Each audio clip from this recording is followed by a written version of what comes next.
प्रणाम। एक जगह वायना करने गई थी।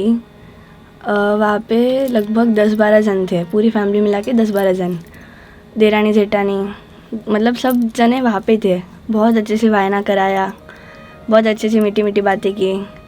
पर जब निकलने का समय हुआ तब वो जो देरानी बहन थे उन्होंने मुझे साइड में लेके जाके कुछ पूछा। वो बोले कि आपको अंदर खाने की एक बात पूछूं? मैंने बोला हाँ बोलो ना। तो उन्होंने कहा, एकदम धीमे से बोला कि इस घर में 8-10 जने भी साथ में नहीं रह सकते। हम देरानी जेठानी के रोज़ के झगड़े होते हैं, सिर्फ 8-10 जनों में। वहाँ पे तो इतने सारे साधु साध्वी जी भगवंत एक साथ रहते हैं और लगभग करके झगड़े तो नहीं होते हैं। तो ऐसे कैसे पॉसिबल है, इतने सारे जन साथ में रहे और झगड़े नहीं हो? मैंने उन आंटी को कहा, निर्दोष खरगोश का एक टोला देखा। हमने बहुत सारी गायों को एक साथ चरते देखा हुआ है, बट क्या हमने कभी एक जंगल में 2 सिंह देखे? Never ever. एक जंगल में 2 शेर तो रह ही नहीं सकते। It is not the quantity that matters, but it is the quality that matters. चाहे साधु साधु जी भगवान 5 हो, 50 हो, या गुरु माई साहब के समुदाय के जैसे 400 या 500 हो, they are very well trained. सर्वजीव स्नेह परिणामत्वम एवं साधुत्वम। जगत में रहे सभी जीवों के प्रति स्नेह का, वात्सल्य का परिणाम, उसे ही तो साधुपना कहते हैं। क्या आपको पता है साधु साधु जी भगवान की आइडेंटिफिकेशन क्या है? अष्टक प्रकरण में पूज्य हरिभद्राचार्य माई साहब ने बहुत खूब कहा है, जिसका हृदय माखन सा कोमल हो उसे ही तो साधु कहते हैं। प्रभु महावीर की पूरी साधना को अगर साधना सूत्र तरीके अगर हमें only in a single word में समझना हो तो वो है सर्व स्वीकार। कुछ भी परिस्थिति, कुछ भी स्थिति, कुछ भी वस्तु या कोई भी व्यक्ति का मात्र स्वीकार। किसी ने प्रशंसा की, ओके।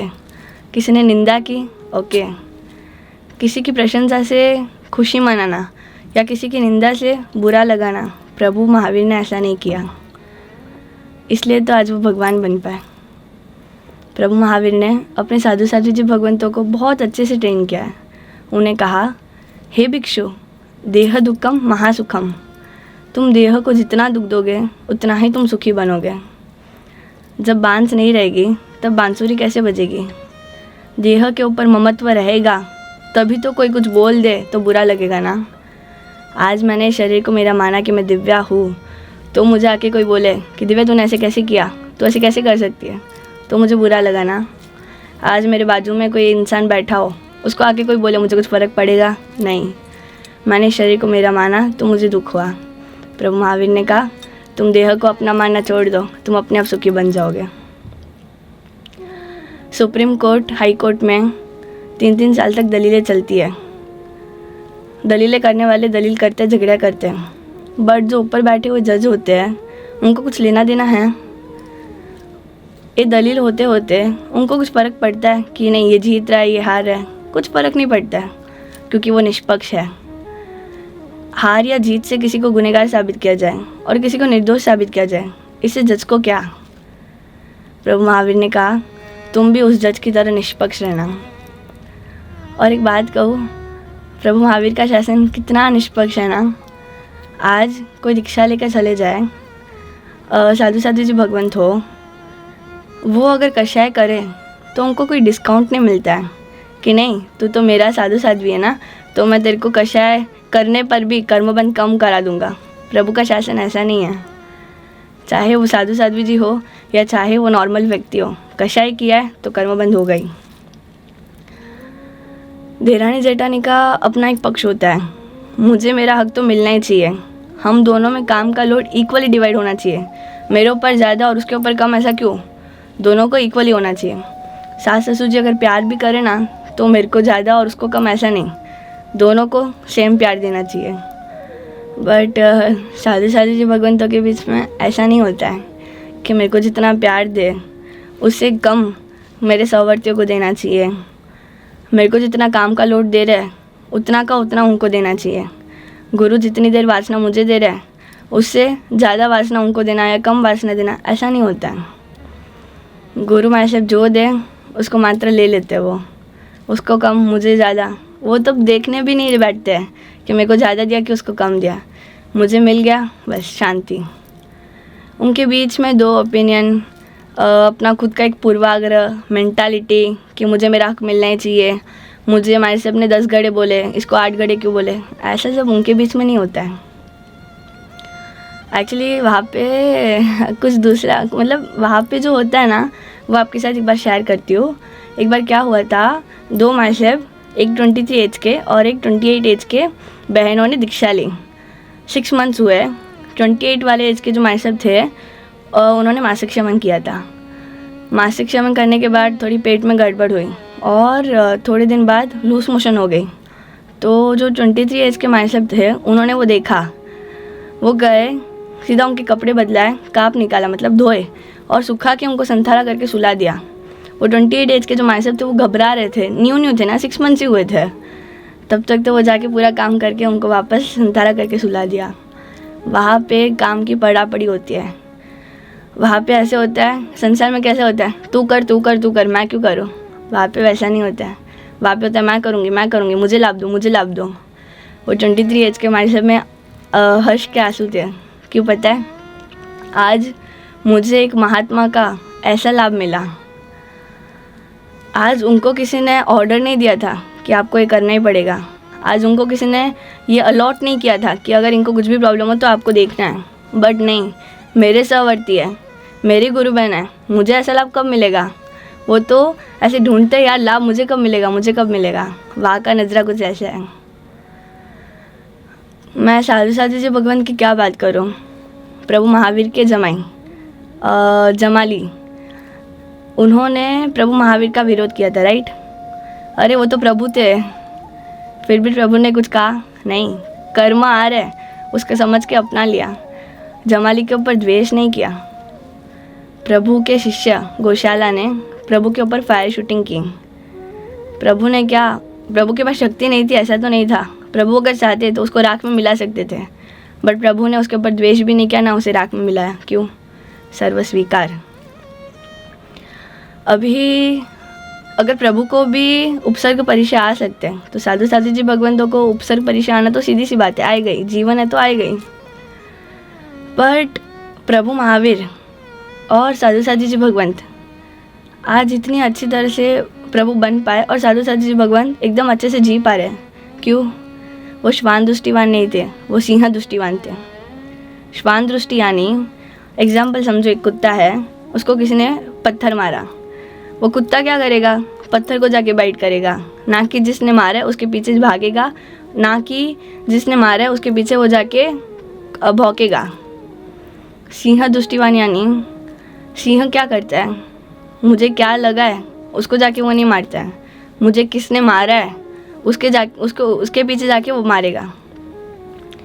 अभी साधु जी भगवंत, मैंने जैसे कहा, श्वान दृष्टिवान है, सिंह दृष्टिवान होते हैं। क्रोध करने वाले, बुरा कहने वाले, बुरा करने वाले, इनके भी पीछे रहे हुए जो कर्म सत्ता है ना, उसको वो दोष देते हैं, ना ही कि व्यक्ति या वस्तुओं को। उनको तो पूरा जगत निर्दोष लगता है। गुनहगार और दोषित वो खुद को मानते हैं कि नहीं, मैं गुनहगार और मैं दोषित हूँ। अब वो भला किस पर क्रोध करें, क्योंकि पूरा जगत तो उनको निर्दोष लगता है।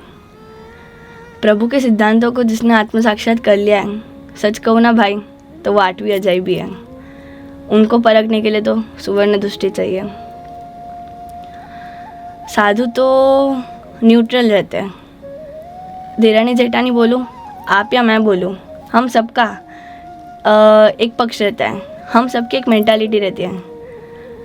जो मेरा वो सच्चा, मेरा काना और माखन चोर, next to impossible.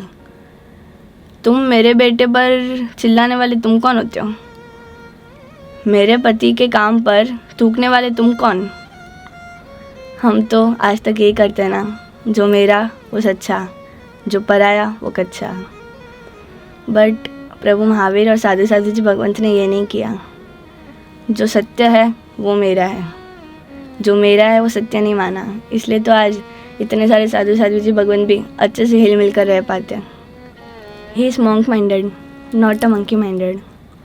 He has a broad mind and not a breaking attitude. He is not a broker, but more than he is a builder. Whenever we point someone else, on the same moment, with the same hand, we point ourselves. जब भी हम किसी और के सामने एक उंगली खड़ी करते हैं, हम गुस्से की हड़बड़ी में बोले या आक्रोश में बोले या सामने को नीचा दिखाने के लिए उसकी हड़बड़ी में हम ये भूल जाते हैं कि हम सामने वाले को एक उंगली बता रहे हैं और बाकी की जो 4 उंगलियां वो हमारी तरफ है। बस लास्ट में आपसे इतना ही कहना चाहूँगी, हमारी जैसी दृष्टि रहेगी ना वैसी ही हमें सृष्टि लगेगी। इस जगत में अर्जुन को पूरी दुनिया में कोई दोषी व्यक्ति नहीं मिला। इस जगत में दुर्योधन को पूरी दुनिया में कोई गुणवान व्यक्ति नहीं मिला। अर्जुन ने ऐसी दृष्टि रखी थी कि नहीं, मुझे सबके अंदर गुण देखना है, इसके लिए उसे कोई दोषी व्यक्ति नहीं मिला। दुर्योधन ने ऐसे सोचा था कि नहीं, मुझे तो सबके अंदर दोष देखना है, मेरे अलावा तो इस दुनिया में कोई अच्छा है ही नहीं, इसलिए उसे पूरी दुनिया दोषी लगी। आज साधु जी भगवंत एक साथ रह सकते हैं, उसका कारण है स्नेह वात्सल्य परिणाम। एक दूसरों के प्रति कुछ भी मतलब कुर्बान करने का परिणाम नहीं। आज उसको ये प्रॉब्लम है, ठीक है, मैं आज मेरा स्वाध्याय गौण कर दूँगी। आज मैं भी वहाँ पे रही हूँ, मैं भी 10-15 मुमुक्षुओं के साथ रही हुई हूँ, बट मुझे कभी भी ऐसे फील नहीं हुआ यार मेरे मम्मी पापा नहीं है, मेरा कौन करेगा। आज मुझे एक बार भी मम्मी पापा की याद नहीं दिलाई मेरे सहवर्तियों ने। आज तो फिर आपसे इतनी तो विनती है कि आप ऐसा तो मत मानना कि आज यहाँ पे एक घर में देरानी जेठानी साथ में नहीं रह सकते, तो वहाँ पे इतने सारे साधु जी भगवान एक साथ कैसे रहते होंगे। जैसी दृष्टि वैसी सृष्टि। अगर हम दृष्टि अच्छी रखेंगे तो पूरी दुनिया हमें अच्छी लगेगी, अगर दृष्टि खराब होगी तो पूरी दुनिया खराब लगेगी। जय जिन शासन जय महावीर। चारित्र धर्म निवंदना, श्रमण धर्म निवंदना, संयम धर्म निवंदना।